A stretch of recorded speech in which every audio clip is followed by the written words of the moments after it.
what got you so angry that you were ready to print? Before I answer that, Rachel, I want to thank you for such a wonderful article you wrote about the book and about me. It was really touching, and I think you really grabbed exactly what the book is all about. So thank you very much. Oh, thank you. Now to answer your question, Mm-hmm. yeah, you're right. I have 30 years in this business, and working in Hollywood for almost 23 of those years, everyone wants me to do a product in Hollywood, and over the years they've tried to hook me to every thigh master type product that's come along, and categorically I turned them all down.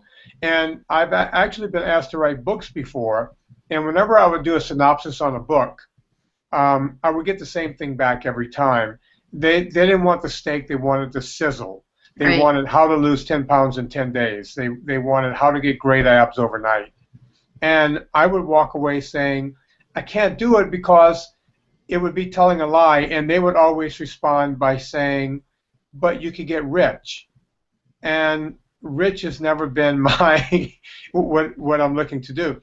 The short answer to this is technology finally caught up to where a guy like me can do it on my own. I didn't need anyone else's money. I didn't need the big book companies. I didn't need anyone else. And can you talk a little bit about what the lessons are, the key lessons that we can take from your book?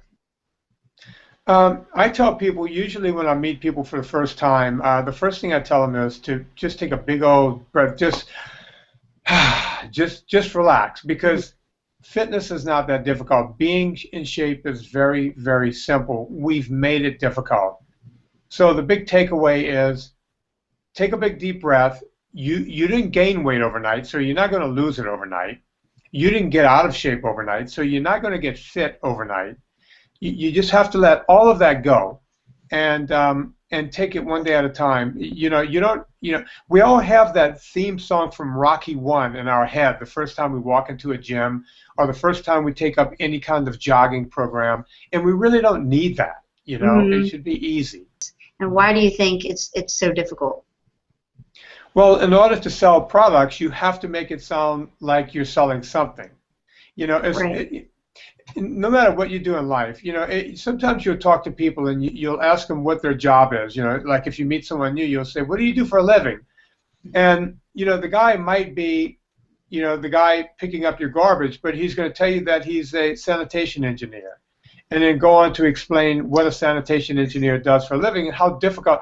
We always want to think that we're more than what we are. And in fact, it's really, I know trainers who call themselves healthcare professionals. Right. They say, no, you're a trainer. People know us as trainers. It's Right. what we do. Right. Right. And I like that sort of stripping it down to the basics, the way you tell the story.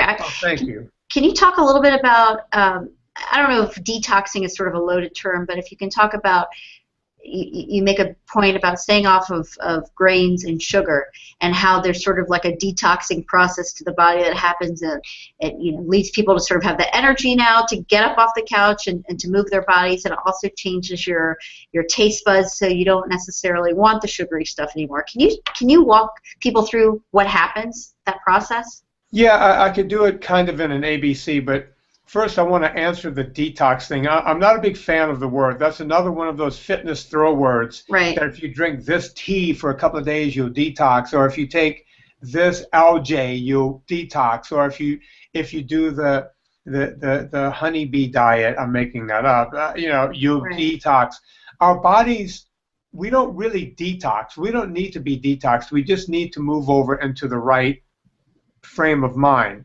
That being said, there is some sort of a detox when you stop anything that's bad for you. We know that sugars aren't healthy, kind of like we always knew that cigarettes weren't healthy even before, they put, cigarettes are dangerous on the packaging. The same thing goes for sugar. We know it's really not that good for us. Right.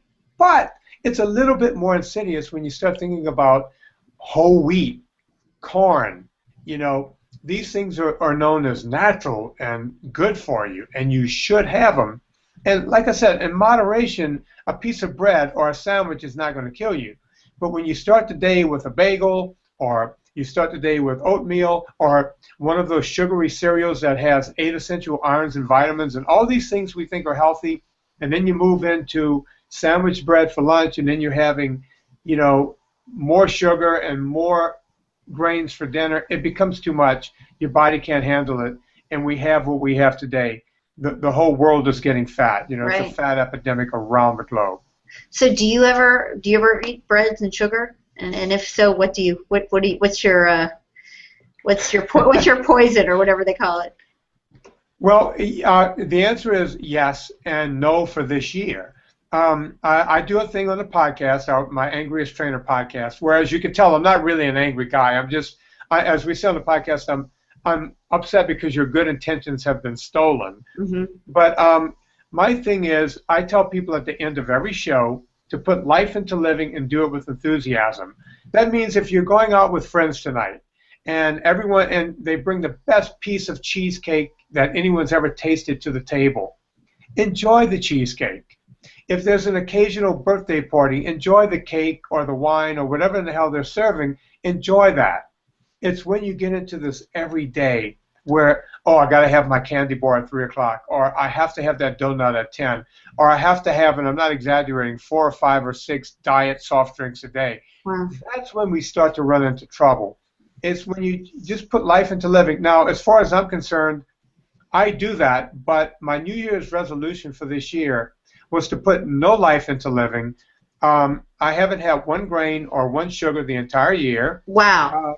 I've also cut out beer, which I don't drink, so I'm not a beer drinker, so it really didn't. But I took out beer and wine. I do like wine, but I've taken that out completely. The only beverage I've left in is scotch. And since I don't drink a lot of scotch, it doesn't really matter. And so why did you do that, and how does that feel?